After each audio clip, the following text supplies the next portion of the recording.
नमस्कार, आदाब, सत श्री अकाल दोस्तों। स्वागत है आप सबका मेरे YouTube चैनल स्वप्निल जंक्शन पर और मैं आशा करता हूं कि आप सभी स्वस्थ और सुरक्षित होंगे। दोस्तों, गुजरात हमारे देश का एक बड़ा राज्य है और साथ ही साथ इस देश के केंद्र में जो सत्ताधीश है, सत्ताधारी है, यानी बीजेपी है, उनके लिए बहुत बड़ा राज्य है और बहुत ही ज्यादा जरूरी राज्य है। अब ये महत्वपूर्ण क्यों है, उसके पीछे के चंद कारणों के बारे में आपको बताना चाहूंगा।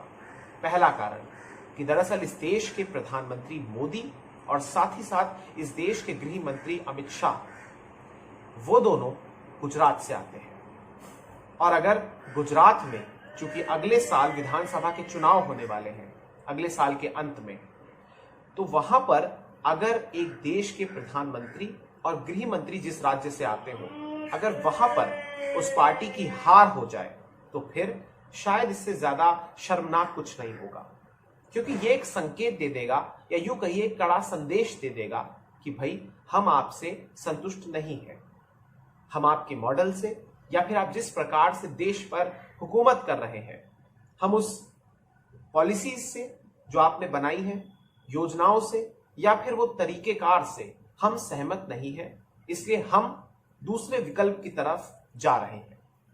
तो पहला कारण तो ये हो गया। दूसरा कारण ये है कि बीजेपी और आरएसएस की जो विचारधारा है, जो उनका मूल है, वो एक प्रकार से उसकी प्रयोगशाला बना है गुजरात। हिंदुत्व की मैं बात कर रहा हूं, हालांकि इसमें कोई नेगेटिव बात मैं नहीं कर रहा हूं। एक प्रकार से हिंदुत्व की जो प्रयोगशाला है उसको विकसित किया गया गुजरात में। गुजरात मॉडल की भी एक बात करना चाहूंगा मैं, ये तीसरा बड़ा कारण है। गुजरात के मॉडल के ही दम पर या उसके बल पर प्रधानमंत्री मोदी ने, जब वो उस समय 2012-13 में मुख्यमंत्री हुआ करते थे, तो उन्होंने स्वयं को प्रोजेक्ट करना शुरू किया।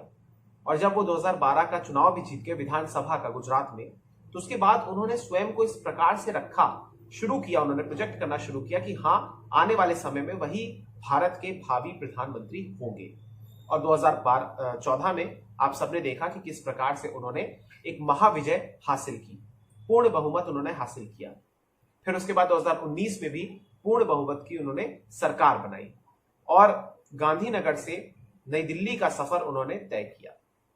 तो ये कुछ कारण है, इसीलिए गुजरात बीजेपी के लिए बड़ा ही महत्वपूर्ण या यूं कहिए कि अत्यंत महत्वपूर्ण राज्य है।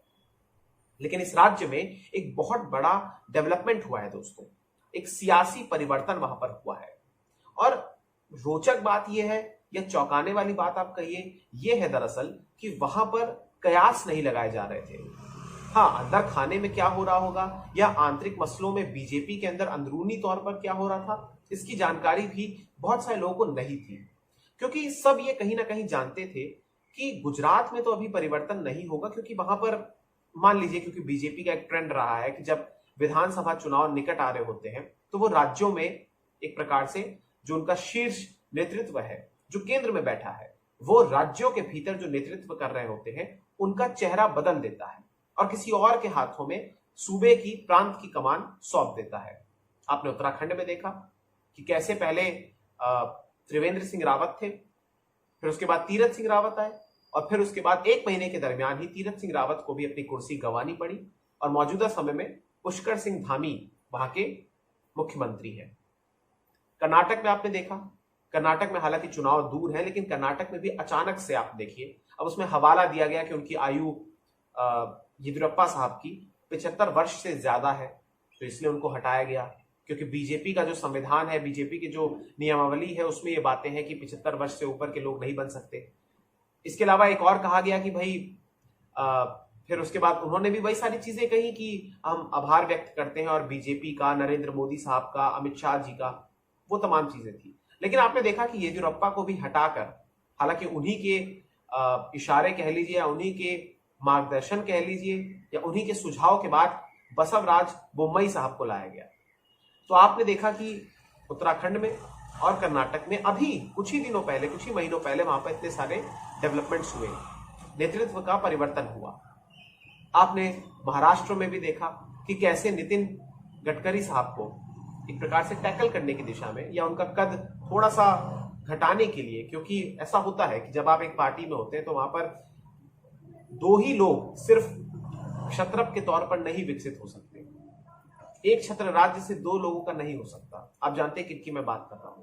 ऐसे में बहुत सारे ऐसे भी नेता होते हैं जिनको जनता पसंद करती है, और जब उन नेताओं को यह पता चलता है कि हाँ भाई मेरे कद के बराबर भी इस नेता का कद हो रहा है, तो कहीं ना कहीं वो फिर उनके समानांतर एक नए सिपह सलार को खड़ा कर देते हैं।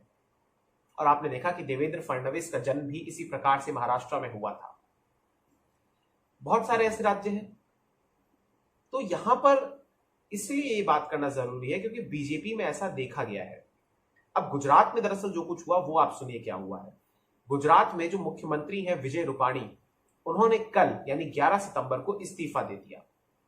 एक और इसमें अजीब सी बात यह थी कि सुबह तक वो प्रधानमंत्री के साथ एक भवन के लोकार्पण में मौजूद थे, और फिर उसके बाद कुछ ही घंटों के बाद वो दोपहर में जाते हैं और वहां पर जो राज्यपाल है महामहिम आचार्य देवव्रत, उनको अपना इस्तीफा सौंपते हैं, अपना त्यागपत्र सौंपते हैं, और फिर उसके बाद दो महत्वपूर्ण बयान देते हैं विजय रूपाणी साहब।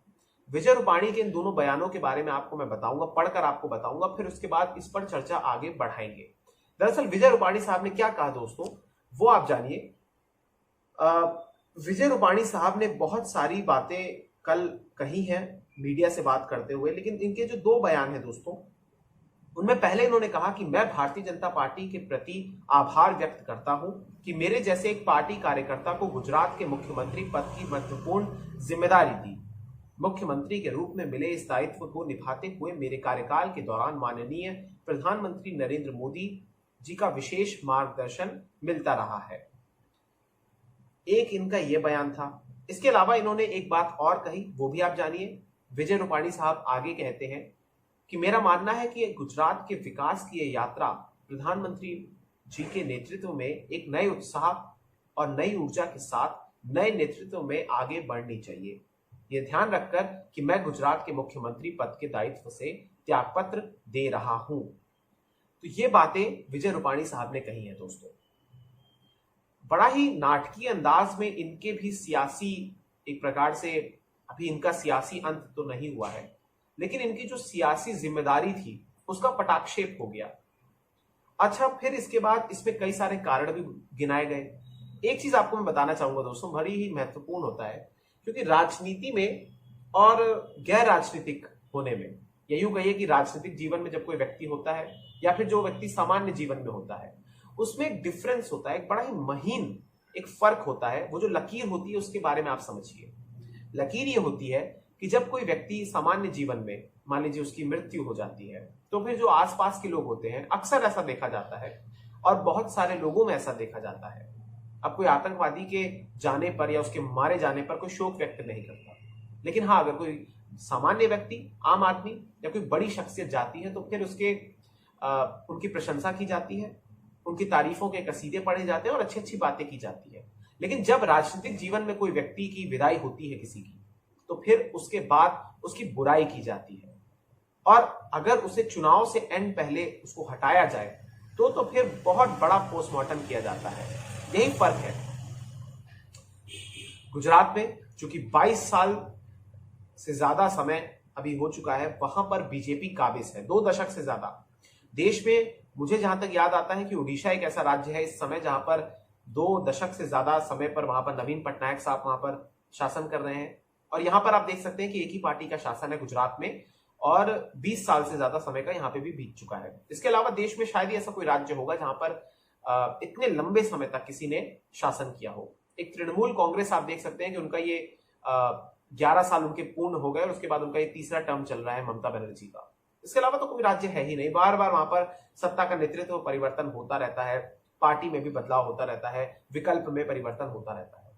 इसलिए गुजरात में अब कुछ कारणों की बात करना चाहेंगे कि आखिर विजय रूपाणी साहब को हटाया क्यों गया। क्योंकि आनंदीबेन पटेल जो कि इस समय उत्तर प्रदेश की राज्यपाल है, उनको जब वो उस समय मुख्यमंत्री थी वहां पर, उसके बाद विजय रूपाणी को बनाया गया था, और जब ये चुनाव लड़ा गया था तो उसमें विजय रूपाणी का भी एक बहुत ही महत्वपूर्ण किरदार था, नेतृत्व उन्हीं के नाम पर ये लोग चुनाव भी लड़ रहे थे।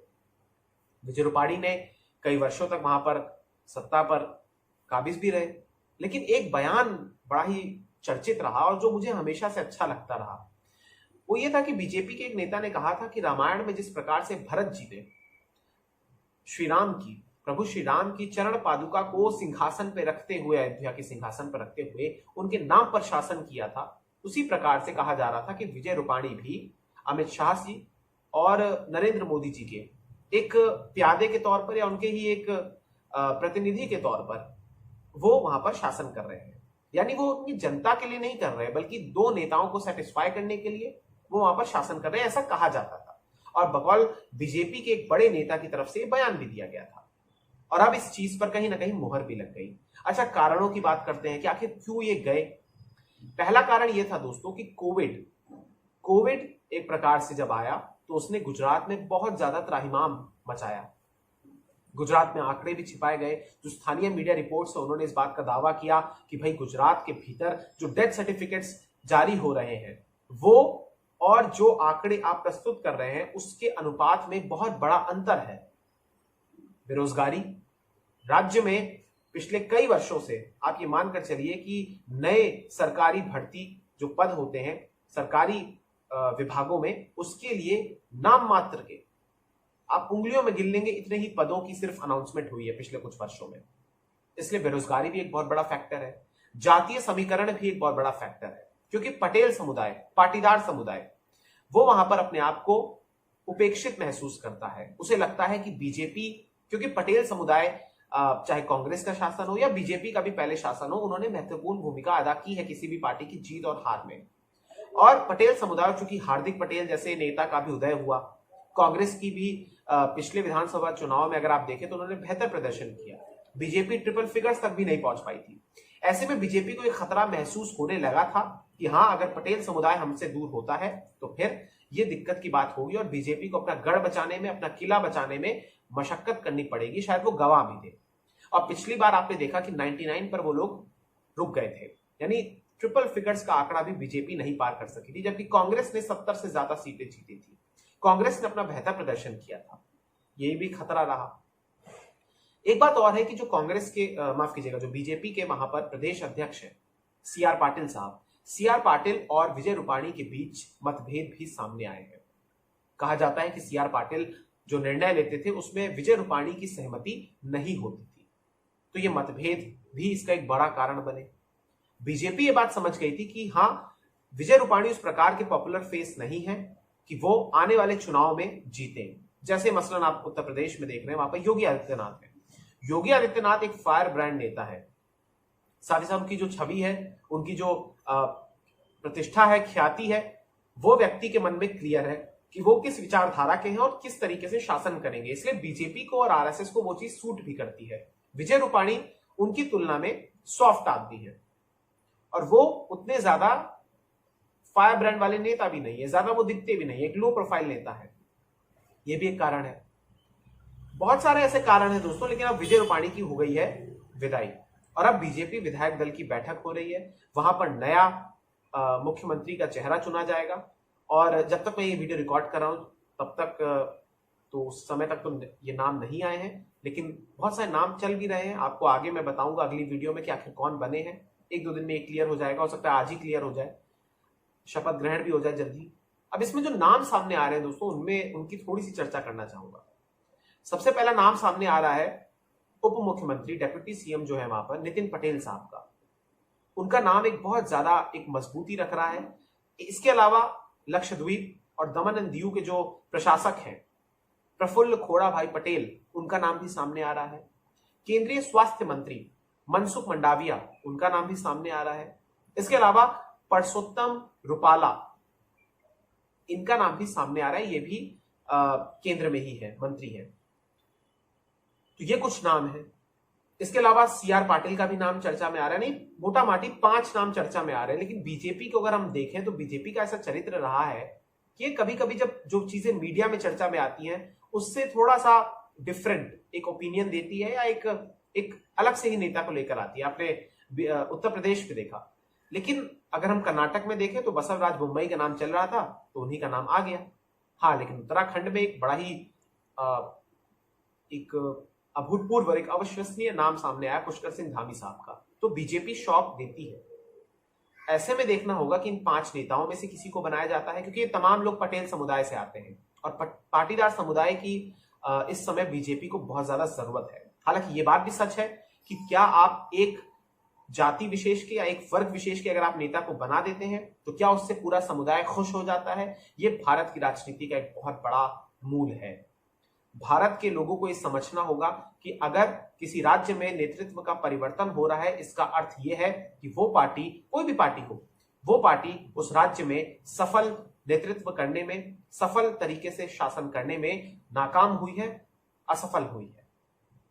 ये बहुत जरूरी है। अब देखना होगा कि गुजरात में आखिर आगे क्या होता है। लेकिन बहरहाल विजय रूपाणी साहब की अब विदाई हो गई है और राज्य में अभी करीब 15 महीने का समय है जब अगले विधानसभा चुनाव होने हैं। बीच में एक चर्चा और उठी कि भाई क्या राज्य में उत्तर प्रदेश, गोवा, मणिपुर, उत्तराखंड और पंजाब के साथ राज्य विधानसभा चुनाव कराए जाएंगे जो अगले साल के शुरुआती महीनों में है। तो इसमें भी ये बातें कही जा रही है, लेकिन मुझे लगता है कि ऐसा नहीं होगा और ऐसा होना भी नहीं चाहिए। अभी बीजेपी के पास 1 साल से ज्यादा समय का वक्त है।